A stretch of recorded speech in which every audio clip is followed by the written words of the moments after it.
বিসমিল্লাহির রহমানির রহিম। তুমি কি দেখনি যে আল্লাহ আকাশ থেকে পানি বর্ষণ করেছেন, অতঃপর সে পানি জমিনের ঝর্ণাসমূহে প্রবাহিত করেছেন। এরপর তদ্বারা বিভিন্ন রঙের ফসল উৎপন্ন করেন, অতঃপর তা শুকিয়ে যায়, ফলে তোমরা তা পীত বর্ণ দেখতে পাও। এরপর আল্লাহ তাকে খড়কুটায় পরিণত করে দেন। নিশ্চয় এতে বুদ্ধিমানদের জন্য উপদেশ রয়েছে। আল্লাহ যার বক্ষ ইসলামের জন্য উন্মুক্ত করে দিয়েছেন, অতঃপর সে তার পালনকর্তার পক্ষ থেকে আগত আলোর মাঝে রয়েছে।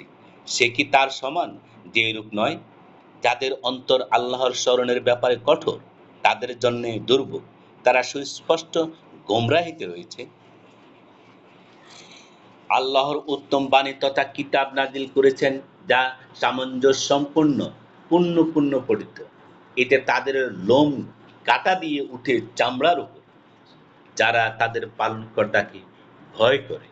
এরপর তাদের চামড়া ও অন্তর আল্লাহর স্মরণে বিনম্র হয়। এটাই আল্লাহর পথ নির্দেশ।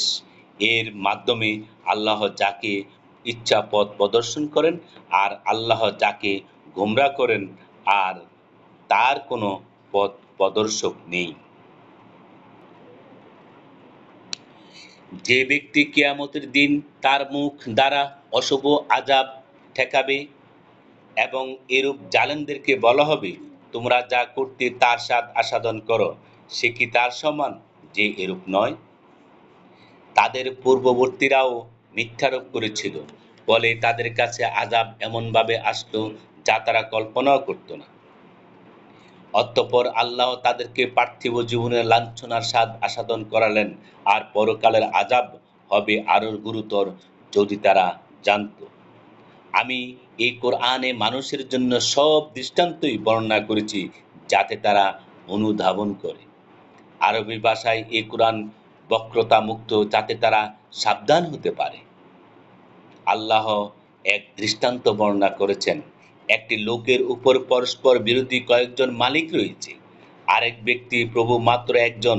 তাদের উভয়ের অবস্থা কি সমান? সমস্ত প্রশংসা আল্লাহর, কিন্তু তাদের অধিকাংশই জানে না। নিশ্চয় তোমরাও মৃত্যু নিশ্চয় তোমারও মৃত্যু হবে এবং তাদেরও মৃত্যু হবে। অতঃপর কিয়ামতের দিন তোমরা সবাই তোমাদের পালনকর্তার সামনে কথা কাটাকাটি করবে। যে ব্যক্তি আল্লাহর বিরুদ্ধে মিথ্যা বলে এবং তার কাছে সত্য আগমন করার পর তাকে মিথ্যা সাব্যস্ত করে, তার চেয়ে অধিক জালেম আর কি হবে? কাফেরদের বাসস্থান জাহান্নামে নয় কি? যারা সত্য নিয়ে আগমন করছে এবং সত্যকে সত্য মেনে নিয়েছে, তারাই তো খোদাভীরু। তাদের জন্য পালনকর্তার কাছে তাই রয়েছে যা তারা চাইবে। এটা সৎকর্মীদের পুরস্কার, যাতে আল্লাহ তাদের মন্দ কর্মসমূহ মার্জনা করেন এবং তাদের উত্তম কর্মের পুরস্কার তাদেরকে দান করেন। আল্লাহ কি তার বান্দার পক্ষে যথেষ্ট নন? অথচ তারা আপনাকে আল্লাহর পরিবর্তে অন্যান্য উপাস্যদের ভয় দেখায়। আল্লাহ যাকে গোমরাহ করেন, তার কোনো পথ প্রদর্শন নেই, আর আল্লাহ যাকে পথ প্রদর্শন করেন, তাকে পথভ্রষ্টকারী কেউ নেই। আল্লাহ কি পরাক্রমশালী, প্রতিশোধ গ্রহণকারী নন? যদি আপনি তাদেরকে জিজ্ঞেস করেন, আসমান ও জমিন কে সৃষ্টি করেছে, তারা অবশ্যই বলবে, আল্লাহ। বলুন, তোমরা ভেবে দেখেছো কি, যদি আল্লাহ আমার অনিষ্ট করার ইচ্ছা করেন, তবে তোমরা আল্লাহ ব্যতীত যাদেরকে ডাকো, তারা কি সেই অনিষ্ট দূর করতে পারবে? অথবা তিনি আমার প্রতি রহমত করার ইচ্ছা করলে তারা কি সেই রহমত রোধ করতে পারবে? বলুন, আমার পক্ষে আল্লাহই যথেষ্ট। নির্ভরকারীরা তারই উপর নির্ভর করে। বলুন, হে আমার কওম, তোমরা তোমাদের জায়গায় কাজ করো, আমিও কাজ করছি।